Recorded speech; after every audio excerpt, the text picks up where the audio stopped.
Hey, what's poppin'? It's your boy Jay the Comedian. How y'all doing today? Kind of hoping I would have a better video to make for the first of the year, but yeah, we have to talk about this insurrection that happened in Washington. They call it stupid 9/11, but it wasn't on September 11th. It was January 6th. A bunch of Trump supporters went down to Washington and decided to lay siege to the Capitol building. Heard there's a bunch of JWs there too. But I want to talk about this thing because for the most part, there are two things that really irritate me. One is somebody taking my common sense for granted or just basically disregarding my common sense. And another is gaslighting. I hate both of those things equally. Yeah, equally. I hate them. But in regards to this situation, I'm seeing some incredible gaslighting and I'm seeing an incredible lack of respect for my common sense. So let's begin at the beginning. For weeks, literally weeks, people have been saying, hey, January 6th is going down in Washington. We're going to Washington and we're going to turn it upside down. We're going to Washington to fight. We're going to be fighting in Washington to overturn these elections. Washington. We're going to be fighting to overthrow the duly elected new president to make sure he never takes office. We're going to be fighting down there. And people, for weeks, were saying this. Trump supporters. We're going to go down there. Now, I suspected it was going to be bad. I was more or less like, the Trump supporters are going to be there. Probably some, anti-Trump supporters are going to be there. And it's probably going to be bad. It's probably going to get real bad. I just hope nobody dies. Like, that's kind of where I was at with it. I knew I wasn't going. I was going to sit back and enjoy it with a hot cup of cocoa and just watch it go down and enjoy it like that, right? But the people go down there. Trump has a rally, throws a rally. People end up walking down Pennsylvania Avenue. They get there. Looks like some of the police let them in. And they proceed to go inside and lay siege to the Capitol. Now, let's be honest. The police didn't exactly let them in. They saw they were outnumbered. A little couple things with white privilege. And next thing you know, they're inside the Capitol. Because, and I know you guys, some of you don't believe in white privilege. But just allow me, if you will, to just listen to my opinion of it, right? Black people, when they protested, I don't think that they would even have the balls to go and try to go inside the Capitol because of the simple fact, if you try to go inside the Capitol and you got skin like this, there's going to be bullets all up and through your butthole. I'm just saying, that's a fact. So you probably won't even try to risk it. But if your skin is not like this, not only do you feel like you can do it and you can be safe doing it, but the people who are the law enforcement on the other side, you're not even a threat. You're one of us. You're not a threat. You can come on in. You're not going to do nothing really. So you have the people who feel like they belong there, they deserve to be there, and they're safe there. And then you have the people that's supposed to be protecting that place, and they're like, come on in. But this is the thing. I'm supposed to believe that after everything that went down, the weeks and weeks of planning and the weeks and weeks of people talking all this crap about what they're going to do when they get to Washington, I'm supposed to believe that Antifa actually was the people who ransacked the government, who ransacked the Capitol building. I'm supposed to believe that. It was Antifa. I know it was them. No, that's your version of the overlapping generation. You know what I mean? When you say something and it don't come to fruition or it don't work out the way you want it to work, so you just make it work.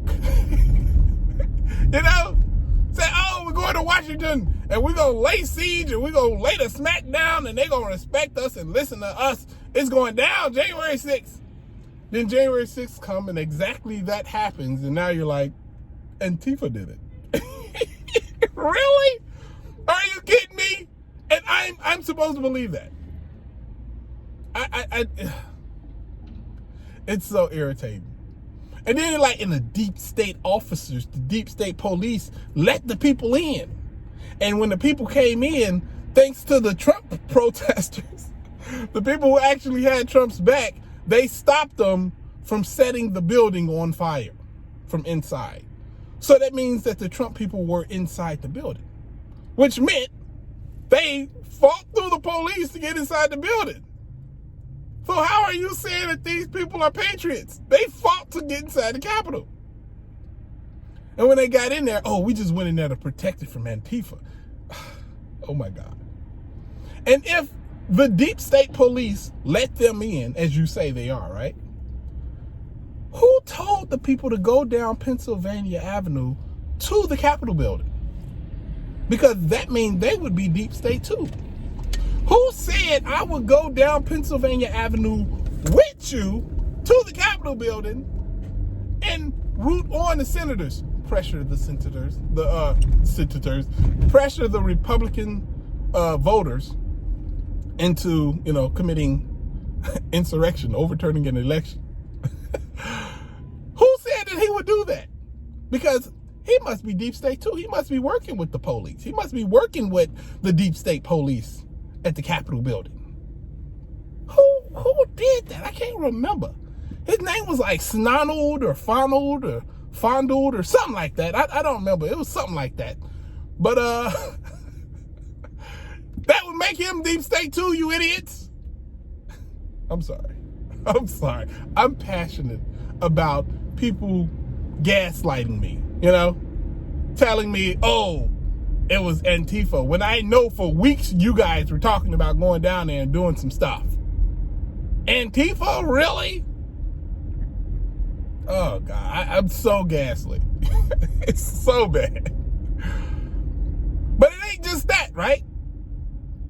After the people went down there, after a woman gave her life trying to climb inside of a building, she got shot. Saw it happen. Black officer did it too. Crazy. Shot her as she was trying to climb into the building.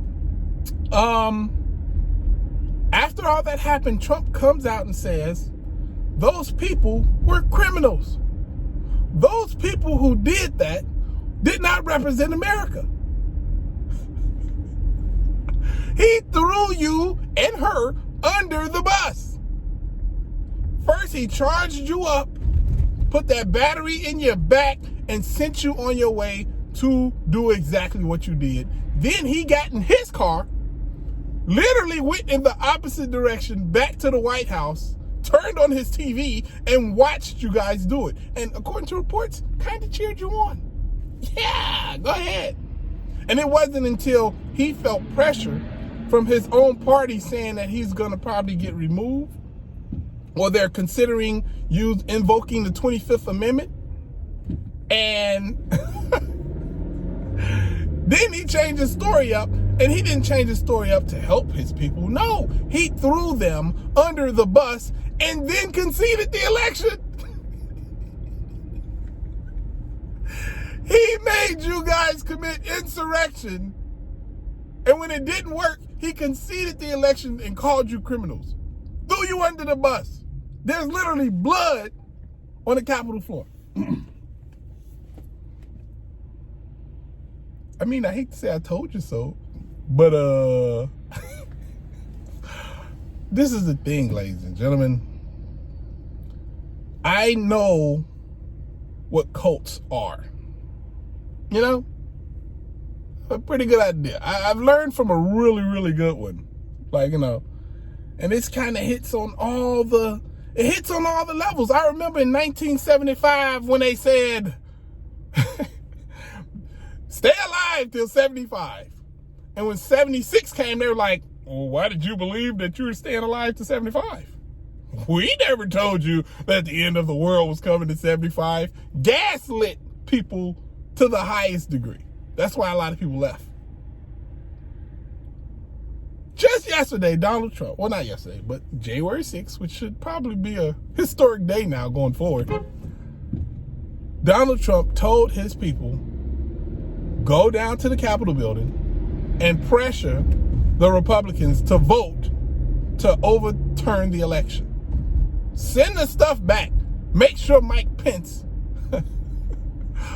changes everything and sends everything back. Just straight up break the law and go against the Constitution. He told people to do that. And when they did it, he turned on them, called them criminals. A lady, a humongous Trump supporter. She loved Trump. She believed everything QAnon told her. She was a big supporter. As she was trying to climb in the building, she was shot by a Capitol Police officer and she died. She gave her life for what she believed in, which is something I can respect. It angers me the same way that somebody who believes the Jehovah Witness organization will die on the operating room table refusing a blood transfusion. The same way that saddens me, this saddens me. Because she was fooled. And worst of all, she got called a criminal for what she did. I know y'all don't like when I do the political stuff, but sometimes a silent voice is a complicit voice. I'm not complicit. I'm not okay with it. And I'm open to discuss it if you want to. It's your boy Jay the Comedian. I hope y'all having a great day. I hope you guys are being safe. And so far, I'm liking 2021. I don't like that little event, but 2021 has been kind of nice. So, I don't know. Keep improving. Keep being smart. Keep being strong. And next video will be better. I promise. All right? Holla at you, Walla. Deuces.